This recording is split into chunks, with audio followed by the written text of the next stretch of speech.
والد رحمت اللہ مجھے کہتے تھے تو مولوی بن کے کرنا کی تینوں کیا پوچھنا جو تو مولوی بن گیا. اگر آج میرا ابا زندہ ہوتا تو آج دیکھتا. اظہار ضروری ہے.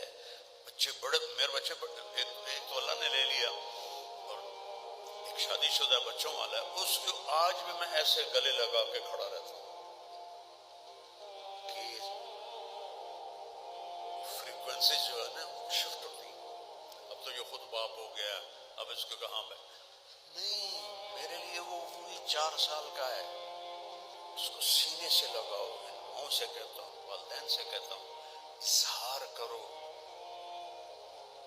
تو وہ بالکل تب جا کے یہ رشتے باقی رہیں گے.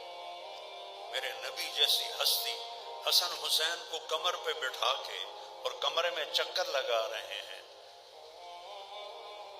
یہ کیا ضرورت تھی؟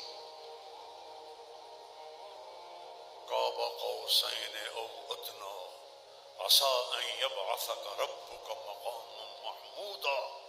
ایڈی وڈی ہستی, 2 نکے نکے بالاں نو کنڈ تے چڑھایا ہے, چکر لا رہے ہیں کمرے میں, اور پھر کہتے ہیں کیف مطیتکم, ہاں بھائی بچوں تمہارا اونٹ کیسا ہے. یہ ہمیں سبق سکھا رہے ہیں. یہ مائیں جب بچہ کھانا کھا لیا کہ نہیں کھا لیا, کپڑے بدل لیے کہ نہیں بدل لیے, ٹیوشن پڑھ لی کہ نہیں پڑھ لی, سبق پڑھ لیا کہ نہیں پڑھ لیا, اسکول گئے تھے کہ نہیں گئے تھے اسکول, اور 3 سال کے بچے کو اسکول بھیج رہے ہیں. اس سے بڑا ظلم کوئی ہو سکتا ہے؟ کیسے ماں باپ سے محبت پیدا ہوگی جب اس کے سارے نیوران جل جاتے ہیں, جب وہ روتا ہوا جاتا ہے, روتا ہوا آتا ہے.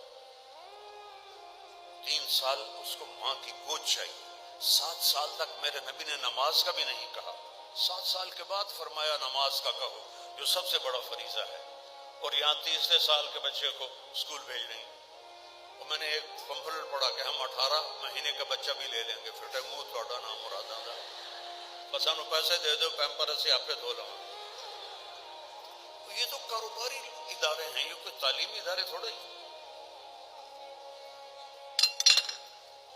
ہماری نسل کو بیچ کے پیسہ کما رہے ہیں.